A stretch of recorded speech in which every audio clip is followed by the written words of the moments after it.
大家好，欢迎收看今天的节目。世间的人们在财富上差距悬殊，富有者尽享人间繁华，贫穷者则在奔向理想富贵的道路上苦苦挣扎。多数人一生为了一日三餐而忙碌，只是有人将三餐视为生活的享受，有人却为生存而拼命。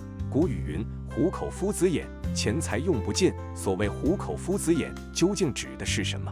若手相中真有这般特征，是否真的能带来永不枯竭的财富？而那些深陷贫困的人，又是否有机会逆袭翻身，改变自己的命运？我们一起来听。一、掌和眼。中国文字在悠久的历史长河中，赋予了许多词汇丰富的意义。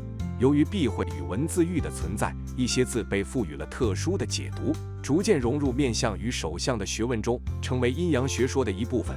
这些文字与身体器官的结合，为看相者提供了更多解读命运的依据。掌字意味掌控和支撑。孟子中提到：“舜使一掌火，亦列山泽而焚之，禽兽逃匿。”《红楼梦》中也有时时掌不住这样的描述。古代手握权力者，掌中常持印章或虎符，象征权力与命运的操控，因此手掌成为相学中的重要观察对象。而眼睛则被视为通向世界的窗口。古今小说写道：“教地方工童做眼，将良公家家财食物变卖了。”眼睛不仅见证了世事变迁，也常被用来比喻事物的关键节骨眼。正因此得名，眼睛作为重要的观察点，不仅反映外界的变化，也被看相者视为揭示运势的核心。在相学中，手掌与眼睛被认为是命运的重要象征。虎口夫子眼这样的手相，正是通过手掌的纹路与形状，结合相学理论，解读财富运势的一种方式。它是如何预示财富的，又为何能揭示命运的玄机？这背后正蕴藏着相学对于手掌与眼睛独特解读的智慧。二、夫子是什么？中国这几千年的历史长河中，不论有没有科举考试，大家都知道一句话：学而优则仕。这士族阶层就是所谓的精英。不论是天下大乱时，还是天下大治的时候，都需要这些学富五车的读书人，靠他们出谋划策，靠他们安抚百姓，靠他们治理万邦。打仗靠武将，治理国家大多数时候还得是那些所谓的士族精英。不同于一些人认为的夫子就是妇孺。《柳毅传》里说：“水府幽深，寡人暗昧，夫子不远千里，将有为乎？”这里的夫子就是古人对男子的称呼。孟子里说：“愿夫子府无志，民以教我。”这里的夫子是学者或者老师的意思。古代大多数时候男主外女主内，男子是要担负责任养家，甚至是光宗耀祖的。三、相学中的夫子眼，手掌是掌管官印的所在，虎口的大拇指则有低的意思。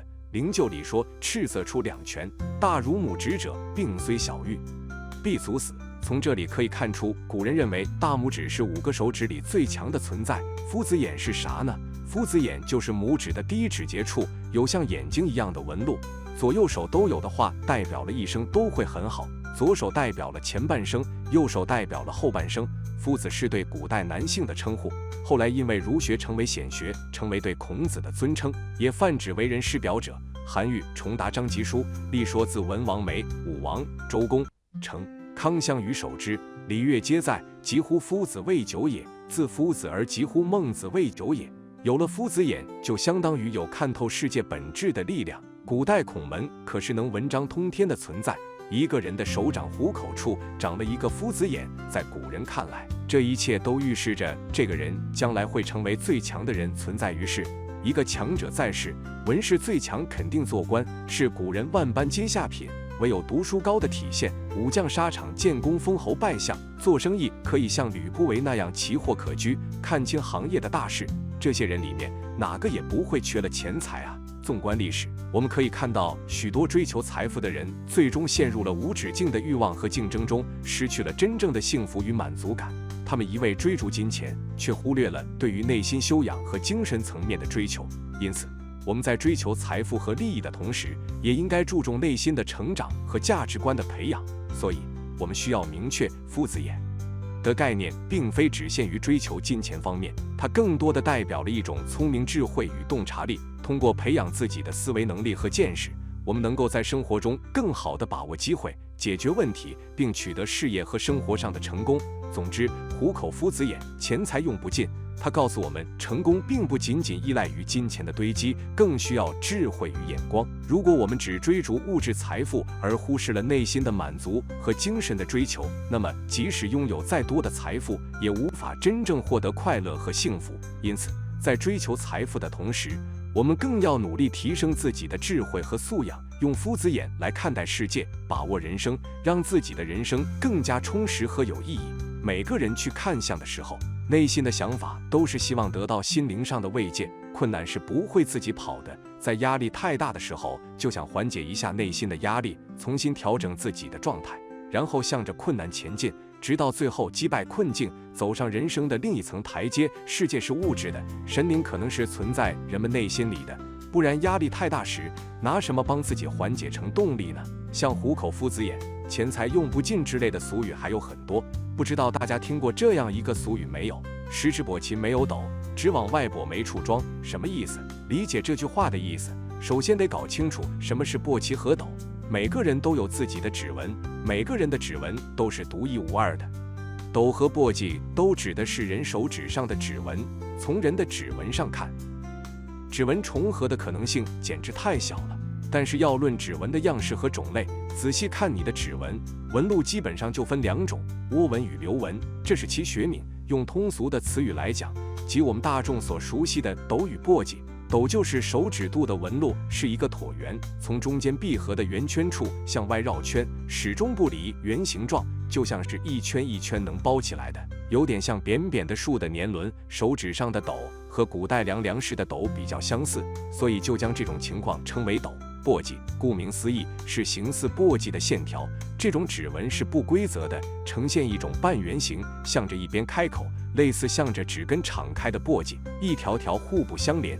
这样情况就和农村的簸箕一样，向外面发散，所以这种指纹就叫做簸箕。在手相学上看，拥有前者都是窝纹指纹的人，也就是手上有斗的人，一般拥有无限的活力。这类人往往有着较强的自信心，乐于积极奉献，是领导者的不二人选。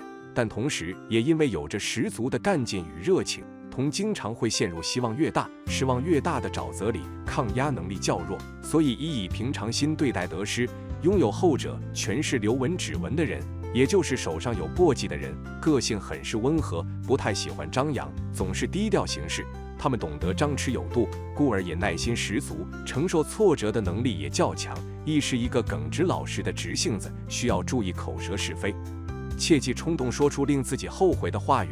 理解了簸箕和斗的意思之后，这句话就很容易理解了。十指簸箕没有斗，只往外簸没处装的意思就是说，若是一双手拥有10个簸箕，东西全往外送了，自己没有斗可以来装，那么这个人就是穷命。